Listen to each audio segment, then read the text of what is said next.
அமைச்சர் செந்தில் பாலாஜி கோரிக்கையை சென்னை முதன்மை அமர்வு நீதிமன்ற நீதிபதி கார்த்திகேயன் நிராகரித்துள்ளார். தற்போது நாம் அதனை அண்மை செய்தியாக பார்த்துக் கொண்டிருக்கின்றோம்.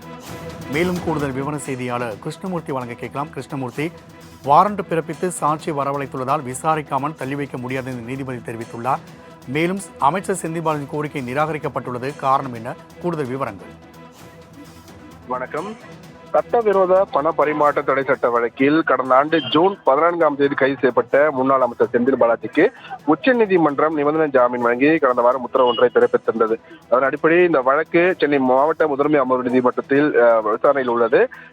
கடந்த முறை விசாரணையின் போது தடை அறிவியல் இயக்குனர் நேரில் ஆஜராகுவதால் அவருக்கு வாரண்ட் பிறப்பிக்கப்பட்டிருந்தது. செந்தில் பாலாஜி நேரில் ஆஜராகப்பட்டிருந்தார். இந்த அடுத்து இன்றைய தினம் நேரில் ஆஜராக இருவருக்குமே உத்தரவானது பிறப்பிக்கப்பட்டிருந்தது. அதன்படி செந்தில் பாலாஜி சென்னை முதன்மை அமர்வு நீதிபதி கார்த்திகேயன் முன்பாக இன்று ஆஜர்படுத்தப்பட்டார். அப்போது சாட்சி விசாரணைக்காக ஆஜர்படுத்தப்பட்ட போது கடந்த முறை நேரில் ஆஜராகாத தடய அறிவியல் துணை உதவி இயக்குனர் மணிவண்ணனும் இன்றைய தினம் நீதிமன்றத்துக்காக வருகை தந்திருந்தார். அப்போது அரசு சாட்சியான மணிவண்ணனுக்கு வாரண்ட் பிறப்பிக்கப்பட்ட நிலையில் இன்று அவரும் ஆஜராக உள்ளதால் இன்றைய தினம் சாட்சி விசாரணை நடைபெறும் என்று எதிர்பார்க்கப்பட்டுள்ளது.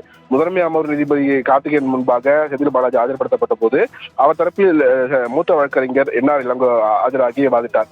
செந்தில் பாலாஜிக்கு ஜாமீன் வழங்கி உச்சநீதிமன்றம் பிறப்பித்த உத்தரவை மேற்கோள் காட்டி அவரது தனது வாதங்களை தொடங்கினார். பின்னர் பிரதான வழக்கு விசாரணை முடியாமல் அமலாக்கத்துறை தொடர்ந்த இந்த வழக்கில் இறுதி முடிவு எடுக்க முடியாது என்று செந்தில் பாலாஜி தரப்பில் வாதங்கள் நடந்து வைக்கப்பட்டு விசாரணையை 29ஆம் தேதிக்கு தள்ளி வைக்க வேண்டும் என்று செந்தில் பாலாஜி தரப்பில் ஆஜரான வழக்கறிஞர் கோரிக்கையை வைத்தார். ஆனால் தங்களுடைய கோரிக்கையை தன்னால் ஏற்க இயலாது என்று கூறிய நீதிபதி கார்த்திகேயன் வாரண்ட் பிறப்பித்து சாட்சியை வரவழைத்துள்ளதாகவும், எனவே இன்றைய தினம் விசாரிக்காமல் இந்த வழக்கின் விசாரணையை தள்ளி வைக்க முடியாது என்று செந்தில் பாலாஜி தரப்பு கோரிக்கையை நிராகரித்து நீதிபதி கார்த்திகேயன் கூறினார். போது சிறப்பு நீதிமன்றத்தில் உள்ள வழக்கை முடிக்காமல் அமலாக்கத்துறை வழக்கை விசாரிக்க முடியுமா என உச்ச நீதிமன்றத்தில் விளக்கம் பெற உள்ளதாக செந்தில் பாலாஜி தரப்பில் மற்றொரு வாதமானது வைக்கப்பட்டது.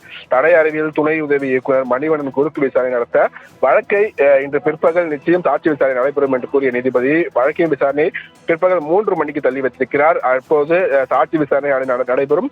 சாட்சி விசாரணையின் போது செந்தில் பாலாஜி மீண்டும் நீதிமன்றத்தில் இருக்க வேண்டும் என்றும் நீதிபதி கார்த்திகேயன் உத்தரவிட்டிருக்கிறார். ராம்குமார்.